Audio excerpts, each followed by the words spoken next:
ମୋ ନାମ ସିମରନ୍। ମୁଁ 24 ବର୍ଷର ଯୁବତୀ, ବେବାକ ଏବଂ ଶରୀରରେ ଏପରି ତୃଷ୍ଣା ଯାହା ବାହାଘର ପରେ ବି କେବେ ସମ୍ପୂର୍ଣ୍ଣ ଭାବେ ଲିଭି ନାହିଁ। ମୋର ଛାତି ଭରପୁର, କଣ୍ଟା ପରି ପତଳା ଅଣ୍ଟା ଏବଂ ନଜର ଏପରି ଯେ ପୁରୁଷଟିଏ ଥରେ ଦେଖିଦେଲେ ଭୁଲିପାରିବ ନାହିଁ। ବାହାଘର ରୋହନଙ୍କ ସହ ହୋଇ କେବଳ ଗୋଟିଏ ବର୍ଷ ହୋଇଥିଲା। ରୋହନ ବହୁତ ଭଲ ମଣିଷ, କିନ୍ତୁ ତାଙ୍କ ବ୍ୟବସାୟ ତାଙ୍କୁ ସବୁବେଳେ ବାହାରେ ରଖେ। ମାସରେ 20ରୁ 25 ଦିନ ସେ ଗସ୍ତରେ ରହନ୍ତି। ଯେବେ ଘରକୁ ଆସନ୍ତି, ଥକିଯାଇ ଶୋଇପଡ଼ନ୍ତି। ତାଙ୍କ କୋଳରେ ସେହି ଜୋଶ, ସେହି ତୀବ୍ର ଉଷ୍ମତା ଯାହା ପୂର୍ବରୁ ଥିଲା, ତାହା ଏବେ କମିଯାଇଥିଲା। ମୋ ଶରୀର ଛଟପଟ ହେଉଥିଲା କୌଣସି ପୁରୁଷର ଶକ୍ତ ସ୍ପର୍ଶ ପାଇଁ, କାହାର ଗରମ କୋଳ ପାଇଁ। ଘର ବଡ଼ ଏବଂ ସୁନ୍ଦର, କିନ୍ତୁ ଭିତରୁ ନିର୍ଜନ। ରୋହନଙ୍କ ମା ବିତିଯାଇଛନ୍ତି। ଘରେ କେବଳ ମୁଁ, ରୋହନ ଏବଂ ମୋ ଶ୍ୱଶୁର ଶିବରାଜି ରହୁ। ଶିବରାଜି 52 ବର୍ଷର, କିନ୍ତୁ ବୟସର ପ୍ରଭାବ ଆଦୌ ନାହିଁ।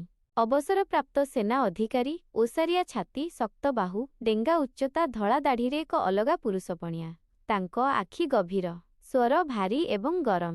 ଯେବେ ସେ ମୋତେ ଦେଖନ୍ତି, ଲାଗେ ଯେପରି ଭିତର ଯାଏ ପଢ଼ି ନେଉଛନ୍ତି। ଆରମ୍ଭରୁ ସବୁ ସାଧାରଣ ଥିଲା। ସେ ମୋତେ ବୋହୂ ଡାକନ୍ତି, ମୁଁ ତାଙ୍କୁ ଶ୍ୱଶୁରଜୀ। କିନ୍ତୁ ରୋହନ ଅଧିକ ବାହାରେ ରହିବା ଯୋଗୁଁ ଘରେ ଅଧିକାଂଶ ସମୟ ମୁଁ ଏବଂ ଶିବରାଜି ହିଁ ରହୁ। ଗୋଟିଏ ଦିନ ପ୍ରଚଣ୍ଡ ଖରା ଥିଲା। ମୁଁ ରୋଷେଇ ଘରେ ଥଣ୍ଡା ସରବତ ବନାଉଥିଲି। ଶିବରାଜି ଭିତରକୁ ଆସିଲେ। କେବଳ ଲୁଙ୍ଗି ଏବଂ ଗଞ୍ଜିରେ ଝାଳରେ ଓଦା ତାଙ୍କ ଓସାରିଆ ଛାତି ବାହାରୁଥିଲା।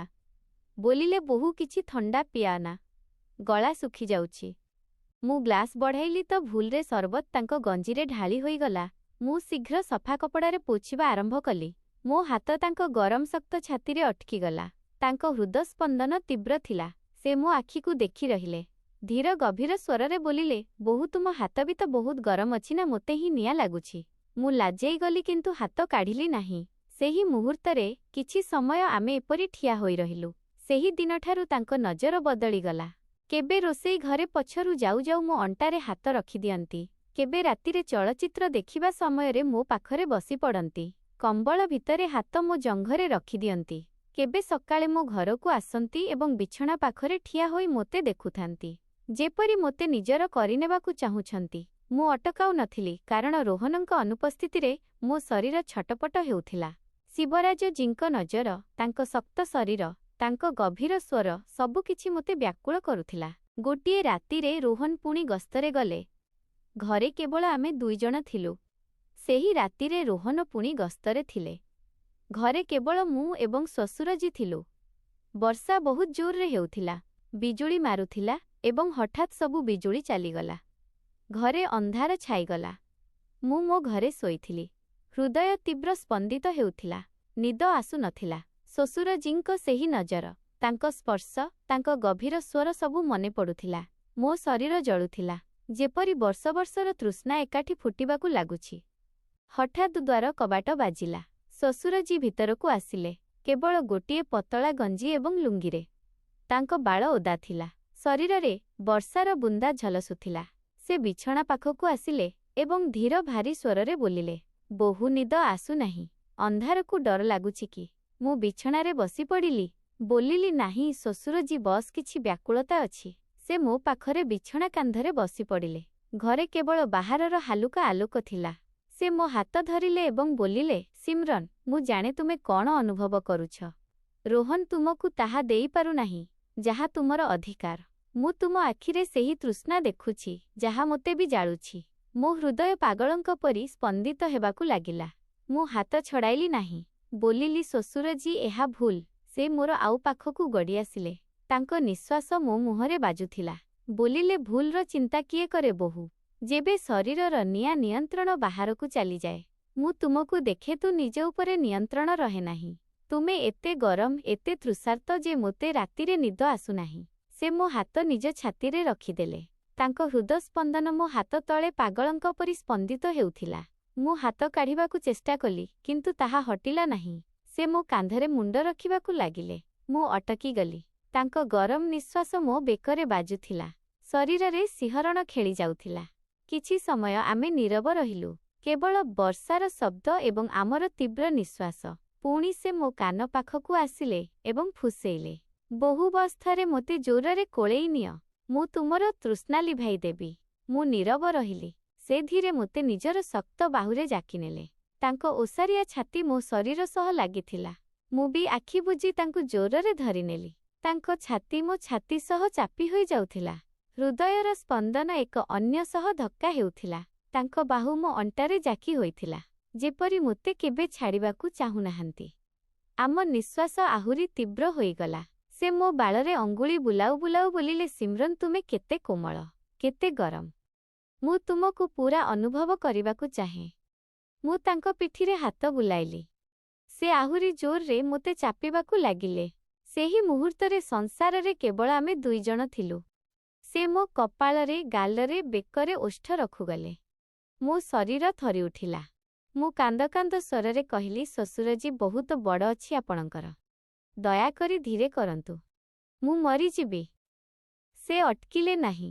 ସେ ମୋତେ ଆହୁରି ଜୋରେ ନିଜ ବାହୁରେ ଜାକିନେଲେ। ଆମେ ବହୁ ସମୟ ଯାଏଁ ଏକ ଅନ୍ୟଠାରେ ହଜିଗଲୁ। ବହୁତ ପାଖ, ବହୁତ ଗଭୀର, ବହୁତ ତୀବ୍ର। ସେହି ରାତି ପରେ ମୁଁ ଏବଂ ଶ୍ୱଶୁରଜୀ ଏକ ଅନ୍ୟଠାରୁ ଦୂରରେ ରହିପାରୁନଥିଲୁ।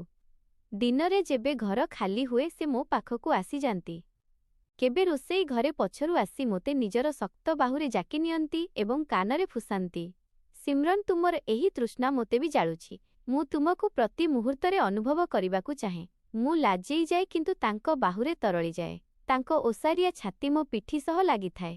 ତାଙ୍କ ଗରମ ନିଶ୍ୱାସ ମୋ ବେକରେ ବାଜେ ଏବଂ ମୋ ଶରୀର ଥରିଉଠେ। ଗୋଟିଏ ଦିନ ରୋହନ ପୁଣି 10 ଦିନର ବିଦେଶ ଗସ୍ତରେ ଗଲେ। ଘରେ କେବଳ ଆମେ ଦୁଇଜଣ ଥିଲୁ। ସନ୍ଧ୍ୟାରେ ମୁଁ ଗାଧୋଇ କରି ବାହାରିଲି। ଲାଲ ରଙ୍ଗର ପତଳା ଶାଢ଼ୀ ପିନ୍ଧିଥିଲି, ଯାହା ମୋ ଭରପୂର ଶରୀରରେ ଲେଉଟିଥିଲା। ବାଳ ଓଦା ଥିଲା, ବାସ୍ନା ବ୍ୟାପିଥିଲା। ଶ୍ୱଶୁରଜୀ ବସିବା ଘରେ ବସିଥିଲେ। ମୋତେ ଦେଖୁ ଦେଖୁ ତାଙ୍କ ଆଖି ଜଳିଉଠିଲା। ସେ ଉଠିଲେ ଏବଂ ମୋ ପାଖକୁ ଆସିଲେ। ବୋଲିଲେ, ବୋହୂ, ତୁମେ ଆଜି ମୃତ୍ୟୁ ପରି ଲାଗୁଛ। ମୁଁ ନିଜକୁ ରୋକି ପାରୁନାହିଁ। ମୁଁ କିଛି କହିଲି ନାହିଁ। ସେ ମୋ ସାମ୍ନାରେ ଠିଆ ହୋଇଗଲେ। ତାଙ୍କ ନଜର ମୋ ମୁହଁରୁ ତଳକୁ ଖସୁଥିଲା। ସେ ଧୀରେ ମୋ ଅଣ୍ଟାରେ ହାତ ପୂରାଇଲେ ଏବଂ ମୋତେ ନିଜ ଆଡ଼କୁ ଟାଣିନେଲେ। ମୁଁ ତାଙ୍କ ଛାତି ସହ ଧକ୍କା ହେଲି। ତାଙ୍କ ବାହୁ ମୋ ଅଣ୍ଟାରେ ଜାକି ହୋଇଥିଲା। ସେ ବୋଲିଲେ, ସିମ୍ରନ୍, ମୁଁ ତୁମକୁ ସମ୍ପୂର୍ଣ୍ଣ ନିଜର କରିବାକୁ ଚାହେଁ। ତୁମେ ମୋର, କେବଳ ମୋର। ମୋ ହୃଦୟ ପାଗଳଙ୍କ ପରି ସ୍ପନ୍ଦିତ ହେଉଥିଲା। ମୁଁ ତାଙ୍କ ଛାତିରେ ହାତ ରଖିଲି ଏବଂ ବୋଲିଲି, ଶ୍ୱଶୁରଜୀ, ଏହି ନିଆଁ ବହୁତ ତୀବ୍ର। ମୁଁ ଡରୁଛି। ସେ ହସିଲେ ଏବଂ ମୋ ବେକରେ ଓଷ୍ଠ ରଖିଦେଲେ। ତାଙ୍କ ଗରମ ନିଶ୍ୱାସ, ତାଙ୍କ ସ୍ପର୍ଶ, ମୋ ଶରୀର ଜଳିଉଠିଲା। ମୁଁ ତାଙ୍କୁ ଜୋରରେ କୋଳେଇ ନେଲି। ଆମେ ସୋଫା ଉପରେ ପଡ଼ିଗଲୁ। ସେ ମୋ ଉପରେ ଥିଲେ। ତାଙ୍କ ଶକ୍ତ ଶରୀର ମୋ ଶରୀରକୁ ଚାପୁଥିଲା। ତାଙ୍କ ହାତ ମୋ ପିଠିରେ, ଅଣ୍ଟାରେ, ଜଙ୍ଘରେ ବୁଲୁଥିଲା। ମୁଁ ତାଙ୍କ ଗଞ୍ଜି ଟାଣି ଓହ୍ଲାଇଦେଲି। ତାଙ୍କ ଓସାରିଆ ଛାତି, ଶକ୍ତ ମାଂସପେଶୀ ମୋ ସାମ୍ନାରେ ଥିଲା। ମୁଁ ତାଙ୍କ ଛାତିରେ ଓଷ୍ଠ ରଖିଦେଲି। ଆମ ନିଶ୍ୱାସ ମିଶୁଥିଲା। ସେ ମୋ କାନରେ ବୋଲିଲେ, ସିମ୍ରନ୍, ତୁମେ କେତେ କୋମଳ, କେତେ ଗରମ। ମୁଁ ତୁମକୁ କେବେ ଛାଡ଼ିବି ନାହିଁ। ମୁଁ ଆଖି ବୁଜିଦେଲି। ଆମେ ବହୁତ ପାଖକୁ ଆସିଗଲୁ। ବହୁତ ଗଭୀର, ବହୁତ ତୀବ୍ର। ମୁଁ ଚିତ୍କାର କରି କହିଲି, ଶ୍ୱଶୁରଜୀ, ବହୁତ ବଡ଼ ଅଛି ଆପଣଙ୍କର। ଦୟାକରି ଧୀରେ କରନ୍ତୁ, ମୁଁ ମରିଯିବି। ସେ ଅଟକିଲେ ନାହିଁ। ସେ ମୋତେ ଆହୁରି ଜୋରରେ ନିଜ ବାହୁରେ ଜାକିନେଲେ। ଆମେ ବହୁ ସମୟ ଯାଏଁ ଏକ ଅନ୍ୟଠାରେ ହଜିଗଲୁ। ଶରୀରର ନିଆଁ ଚରମ ସୀମାରେ ଥିଲା। ସେହି ମୁହୂର୍ତ୍ତ ଏତେ ତୀବ୍ର ଥିଲା ଯେ ମୋତେ ଲାଗିଲା ମୁଁ ତରଳିଯିବି। ମୋ ଚିତ୍କାର ଧୀରେ ଧୀରେ ସ୍ୱରରେ ବଦଳିଗଲା ଏବଂ ପୁଣି ଆନନ୍ଦର ଶବ୍ଦ ଘରେ ଗୁଞ୍ଜରିତ ହେବାକୁ ଲାଗିଲା। ସେହି ସନ୍ଧ୍ୟା ପରେ ମୁଁ ଏବଂ ଶ୍ୱଶୁରଜୀ ସମ୍ପୂର୍ଣ୍ଣ ଭାବେ ଏକ ଅନ୍ୟର ହୋଇସାରିଥିଲୁ। ରୋହନଙ୍କ ବାହାରେ ରହିବା ସମୟରେ ଆମେ ପ୍ରତି ମୁହୂର୍ତ୍ତ ଏକ ଅନ୍ୟ ପାଇଁ ଜିଉଥିଲୁ। ସକାଳୁ ଉଠୁ ଉଠୁ ଶ୍ୱଶୁରଜୀ ମୋ ଘରକୁ ଆସନ୍ତି। ମୋତେ ବିଛଣାରେ ହିଁ ନିଜର ଶକ୍ତ ବାହୁରେ ଜାକି ନିଅନ୍ତି। ଦିନରେ ଯେବେ ମନ ହୁଏ ରୋଷେଇ ଘରେ, ସୋଫାରେ, ଛାତରେ, ଆମେ ପାଖକୁ ଆସିଯାଉ। ତାଙ୍କ ଓସାରିଆ ଛାତି ମୋ ଶରୀର ସହ ଲାଗିଥାଏ। ତାଙ୍କ ଗରମ ନିଶ୍ୱାସ ମୋ ବେକରେ ବାଜେ। ତାଙ୍କ ବାହୁ ମୋ ଅଣ୍ଟାକୁ ଜୋରରେ ଜାକି ଧରିଥାଏ। ମୁଁ ତାଙ୍କ ସ୍ପର୍ଶରେ ହଜିଯାଏ। ସେ ମୋତେ ପାଗଳ କରିଦେଉଥିଲେ। ପ୍ରତ୍ୟେକ ଥର ଯେବେ ଆମେ ବହୁତ ପାଖକୁ ଆସୁ, ମୁଁ ଚିତ୍କାର କରି କହେ, ଶ୍ୱଶୁରଜୀ, ବହୁତ ବଡ଼ ଅଛି ଆପଣଙ୍କର। ଦୟାକରି ଧୀରେ କରନ୍ତୁ, ମୁଁ ମରିଯିବି। କିନ୍ତୁ ଶ୍ୱଶୁରଜୀ ଅଟକୁ ନଥିଲେ। ସେ ମୋତେ ଆହୁରି ଜୋରରେ ନିଜ ବାହୁରେ ଜାକି ନିଅନ୍ତି। ମୋ ଚିତ୍କାର ଧୀରେ ଧୀରେ ସ୍ୱରରେ ବଦଳିଯାଏ ଏବଂ ପୁଣି ଆନନ୍ଦର ଶବ୍ଦ ଘରେ ଗୁଞ୍ଜରିତ ହେବାକୁ ଲାଗେ। ସେହି ରାତିଗୁଡ଼ିକ ଆମ ପାଇଁ ସ୍ୱର୍ଗ ଥିଲା। ମୋର ବର୍ଷ ବର୍ଷର ତୃଷ୍ଣା ଶ୍ୱଶୁରଜୀଙ୍କ ନିଆଁରୁ ଲିଭୁଥିଲା। କିନ୍ତୁ ପ୍ରତ୍ୟେକ ସୁଖ ସହ ଡର ବି ବଢ଼ିବାରେ ଲାଗିଥିଲା। ମୋତେ ଜଣାଥିଲା ଯେ ଏହି ରାତି ଅଧିକ ଦିନ ଲୁଚି ରହିବ ନାହିଁ। ପଡ଼ୋଶୀ, ଚାକରାଣୀ, କାହାର ବି ନଜର ପଡ଼ିପାରେ। ପୁଣି ଗୋଟିଏ ଦିନ ତାହା ହେଲା ଯାହାର ଡର ଥିଲା। ରୋହନଙ୍କ ଗସ୍ତ ହଠାତ୍ ଶେଷ ହୋଇଗଲା। ସେ ନ ଜଣାଇ ଅପରାହ୍ନରେ ଘରକୁ ଫେରିଆସିଲେ। ମୁଁ ଏବଂ ଶ୍ୱଶୁରଜୀ ସେହି ସମୟରେ ମୋ ଘରେ ଥିଲୁ। ଶ୍ୱଶୁରଜୀ ମୋତେ ନିଜ ବାହୁରେ ଧରିଥିଲେ। ଆମେ ବହୁତ ପାଖରେ ଥିଲୁ। ବହୁତ ଗଭୀର। ଦ୍ୱାର ଖୋଲିଗଲା ଏବଂ ରୋହନ ଭିତରକୁ ଆସିଗଲେ। ସବୁକିଛି ଅଟକିଗଲା ପରି ଲାଗିଲା। ରୋହନଙ୍କ ଆଖି ପ୍ରଥମେ ଆଶ୍ଚର୍ଯ୍ୟରେ ଓସାରିଆ ହୋଇଗଲା, ପୁଣି ଯନ୍ତ୍ରଣାରେ ଭରିଗଲା, ପୁଣି ରାଗରେ ଲାଲ ହୋଇଗଲା। ସେ ନୀରବରେ ମୁଣି ରଖି ବାହାରକୁ ଚାଲିଗଲେ। ଘରେ ନୀରବତା ଛାଇଗଲା। ମୁଁ କାନ୍ଦି କାନ୍ଦି ଶ୍ୱଶୁରଜୀଙ୍କଠାରୁ ଅଲଗା ହେଲି। କପଡ଼ା ଠିକ୍ କଲି ଏବଂ ରୋହନଙ୍କ ପଛରେ ଦୌଡ଼ିଲି। ସେ ବସିବା ଘରେ ବସିଥିଲେ। ମୁଣ୍ଡ ହାତରେ ଧରି ମୁଁ ତାଙ୍କ ଗୋଡ଼ ତଳେ ପଡ଼ିଗଲି ଏବଂ କାନ୍ଦି କାନ୍ଦି ବୋଲିଲି, ରୋହନ, କ୍ଷମା କରିଦିଅ। ମୁଁ ଦୁର୍ବଳ ହୋଇପଡ଼ିଲି।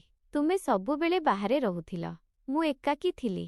ଶ୍ୱଶୁରଜୀ ସେହି ଶୂନ୍ୟତା ପୂରଣ କରିଦେଲେ। କିନ୍ତୁ ମୁଁ ତୁମକୁ ଭଲ ପାଏ। ଶ୍ୱଶୁରଜୀ ବି ତଳକୁ ଆସିଲେ। ତାଙ୍କ ଆଖି ଓଦା ଥିଲା। ସେ ରୋହନଙ୍କ ସାମ୍ନାରେ ଠିଆ ହୋଇଗଲେ ଏବଂ ବୋଲିଲେ, ପୁଅ ଭୁଲ ମୋର। ମୁଁ ବହୁର ଦୁର୍ବଳତାର ସୁଯୋଗ ନେଲି। ରୋହନ ଦୀର୍ଘ ନିଶ୍ୱାସ ନେଲେ। ତାଙ୍କ ସ୍ୱରରେ ଯନ୍ତ୍ରଣା ଥିଲା। ବୋଲିଲେ, ସିମ୍ରନ, ବାପା, ମୁଁ ତୁମ ଦୁହିଁଙ୍କ ଉପରେ ବିଶ୍ୱାସ କରିଥିଲି। ଏହି ଘର ଆମର ଥିଲା। କିନ୍ତୁ ଏବେ ଏହି ବିଶ୍ୱାସ ଭାଙ୍ଗିଯାଇଛି। ସେହି ରାତିରେ କେହି ଶୋଇଲେ ନାହିଁ। ଘରେ ନୀରବତା ଥିଲା। କେବଳ ମୋ କାନ୍ଦିବାର ଶବ୍ଦ ଗୁଞ୍ଜରିତ ହେଉଥିଲା। ସେହି ଦିନ ପରେ ଘରେ ଭାରି ନୀରବତା ଛାଇଗଲା। ରୋହନ ଆମକୁ କିଛି କହିଲେ ନାହିଁ। ସେ ନିଜ ମୁଣି ନେଇ ଭୋଜନାଳୟ ପାନ୍ଥଶାଳାକୁ ଚାଲିଗଲେ। ମୁଁ ଏବଂ ଶ୍ୱଶୁରଜୀ ଅଲଗା ଅଲଗା ଘରେ ବନ୍ଦ ହୋଇ କାନ୍ଦୁଥିଲୁ। ମୋତେ ନିଜ ଉପରେ ରାଗ ଥିଲା, ଲାଜ ଥିଲା, କିନ୍ତୁ ଶ୍ୱଶୁରଜୀଙ୍କ ସ୍ମୃତି ବି ବାରମ୍ବାର ଆସୁଥିଲା। ତାଙ୍କ ଶକ୍ତ ବାହୁ, ତାଙ୍କ ଓସାରିଆ ଛାତି, ତାଙ୍କ ଗରମ ନିଶ୍ୱାସ, ସେହି ରାତିଗୁଡ଼ିକ ସବୁକିଛି ହୃଦୟରେ ଜଳୁଥିଲା। 3 ଦିନ ପରେ ରୋହନ ଫେରିଲେ। ତାଙ୍କ ମୁହଁ ପଥର ପରି ଥିଲା। ସେ ଆମକୁ ଡାକିଲେ ଏବଂ ବୋଲିଲେ, ସିମ୍ରନ, ବାପା, ମୁଁ ପୂରା ରାତି ଭାବିଲି, ମୁଁ ତୁମ ଦୁହିଁଙ୍କୁ ହରାଇବାକୁ ଚାହୁଁନାହିଁ। ବାପା ମୋର ବାପା, ସିମ୍ରନ ମୋ ସ୍ତ୍ରୀ, କିନ୍ତୁ ଯାହା ହେଲା ତାହା ବିଶ୍ୱାସ ଭାଙ୍ଗି ସାରିଛି। ମୁଁ ତୁମକୁ କ୍ଷମା କରିପାରେ କିନ୍ତୁ ଭୁଲିପାରିବି ନାହିଁ। ମୁଁ କାନ୍ଦି ପକାଇଲି। ଗୋଡ଼ିଆରେ ବସିପଡ଼ିଲି ଏବଂ ବୋଲିଲି, ରୋହନ, କ୍ଷମା କରିଦିଅ। ମୁଁ ଦୁର୍ବଳ ହୋଇପଡ଼ିଥିଲି। ତୁମେ ସବୁବେଳେ ବାହାରେ ରହୁଥିଲ। ମୁଁ ଏକାକୀ ଥିଲି। ଶ୍ୱଶୁରଜୀ ସେହି ତୃଷ୍ଣା ଲିଭାଇଲେ ଯାହା ବର୍ଷ ବର୍ଷରୁ ଜଳୁଥିଲା। କିନ୍ତୁ ମୁଁ ତୁମକୁ ଭଲ ପାଏ। ତାହା କେବଳ ଶରୀରର ଭୋକ ଥିଲା। ହୃଦୟରୁ ମୁଁ ତୁମର। ଶ୍ୱଶୁରଜୀ ବି ଆଗକୁ ଆସିଲେ। ତାଙ୍କ ଆଖି ଓଦା ଥିଲା। ବୋଲିଲେ, ପୁଅ ଭୁଲ ମୋର। ମୁଁ ବୋହୂର ଦୁର୍ବଳତାର ସୁଯୋଗ ନେଲି। ଯଦି ତୁମେ ଚାହୁଁ ତ ମୁଁ ଘର ଛାଡ଼ିଦେବି। ରୋହନ ଦୀର୍ଘ ନିଶ୍ୱାସ ନେଲେ। ପୁଣି ବୋଲିଲେ, ନାହିଁ ବାପା, ଆପଣ କୁଆଡ଼େ ଯିବେ ନାହିଁ। ଏହି ଘର ଆମ 3 ଜଣଙ୍କର। କିନ୍ତୁ ଏବେ ସବୁକିଛି ବଦଳାଇବାକୁ ହେବ। ସିମ୍ରନ, ମୁଁ ମୋ ଚାକିରିରେ ପରିବର୍ତ୍ତନ କରିବି। ଏବେ ମୁଁ ଅଧିକ ଘରେ ରହିବି। ମୁଁ ତୁମକୁ ସେହି ସବୁ ଭଲ ପାଇବା, ସେହି ସବୁ ଉଷ୍ମତା ଦେବି ଯାହାର ପୂର୍ବରୁ ଅଭାବ ଥିଲା। ଏବଂ ବାପା, ଆମେ 3 ଜଣ ମିଶି ଏହି ଘର ପୁଣି ଗଢ଼ିବୁ। କିନ୍ତୁ ତୁମ ଦୁହିଁଙ୍କ ଭିତରେ ଯାହା ହେଲା ତାହା କେବେ ପୁନର୍ବାର ହେବା କଥା ନୁହେଁ। ଆମେ 3 ଜଣ ନୀରବ ରହିଲୁ। ପୁଣି ରୋହନ ମୋତେ କୋଳେଇ ନେଲେ। ତାଙ୍କ କୋଳରେ ମୋତେ ପୁଣି ସେହି ପୁରୁଣା ଶାନ୍ତି ମିଳିଲା। ଶ୍ୱଶୁରଜୀ ନୀରବରେ ଉପରକୁ ଚାଲିଗଲେ। ଆଗାମୀ କିଛି ମାସ ବହୁତ କଷ୍ଟକର ଥିଲା। ଶ୍ୱଶୁରଜୀ ଘରେ ହିଁ ରହିଲେ। କିନ୍ତୁ ଆମେ 2 ଜଣ ଏକ ଅନ୍ୟଠାରୁ ପୂରା ଦୂରତା ବନାଇନେଲୁ। ନଜର ମିଶିଲେ ହୃଦୟ ସ୍ପନ୍ଦିତ ହୋଇଯାଉଥିଲା, କିନ୍ତୁ ଆମେ ମୁହଁ ଫେରାଇ ନେଉଥିଲୁ। ରୋହନ ଏବେ ସତରେ ବଦଳି ଯାଇଥିଲେ। ସେ ପୂର୍ବ ପରି ବିଦେଶ ଗସ୍ତ କମ୍ କରିବାକୁ ଲାଗିଲେ। ରାତିଗୁଡ଼ିକ ପୁଣି ଆମର ହୋଇଗଲା। ରୋହନ ମୋତେ ସେହି ସବୁ ଜୋଶ, ସେହି ସବୁ ଉଷ୍ମତା ଦେଲେ ଯାହାର ପୂର୍ବରୁ ଅଭାବ ଥିଲା। ଆମ ସମ୍ପର୍କ ପୂର୍ବଠାରୁ ଅଧିକ ଶକ୍ତ ହୋଇଗଲା। ମୁଁ ଚେଷ୍ଟା କଲି ଯେ ଶ୍ୱଶୁରଜୀଙ୍କୁ ଭୁଲିଯାଏ, କିନ୍ତୁ ସମ୍ପୂର୍ଣ୍ଣ ଭାବେ ଭୁଲିପାରିଲି ନାହିଁ। ଗୋଟିଏ ଦିନ ଶ୍ୱଶୁରଜୀ ମୋ ସହ ଏକାନ୍ତରେ କଥା ହେଲେ। ବୋଲିଲେ, ବୋହୂ, ମୁଁ ଯାଉଛି। ଗାଁରେ ମୋର ପୁରୁଣା ଘର ଅଛି। ସେଠାରେ ରହିବି। ରୋହନଙ୍କୁ ଖୁସି ରଖିବ। କିନ୍ତୁ ମନେ ରଖିବ, ତୁମେ ମୋ ହୃଦୟରେ ସବୁବେଳେ ରହିବ। ସେହି ରାତିଗୁଡ଼ିକ, ସେହି ଉଷ୍ମତା ମୁଁ କେବେ ଭୁଲିବି ନାହିଁ। ମୁଁ କାନ୍ଦି ପକାଇଲି। ତାଙ୍କୁ ଶେଷ ଥର କୋଳେଇ ନେଲି। ବୋଲିଲି, ଶ୍ୱଶୁରଜୀ, ଆପଣ ବି ଖୁସିରେ ରୁହନ୍ତୁ। ସେସବୁ ଗୋଟିଏ ସ୍ୱପ୍ନ ଥିଲା ଯାହା ଶେଷ ହୋଇଗଲା।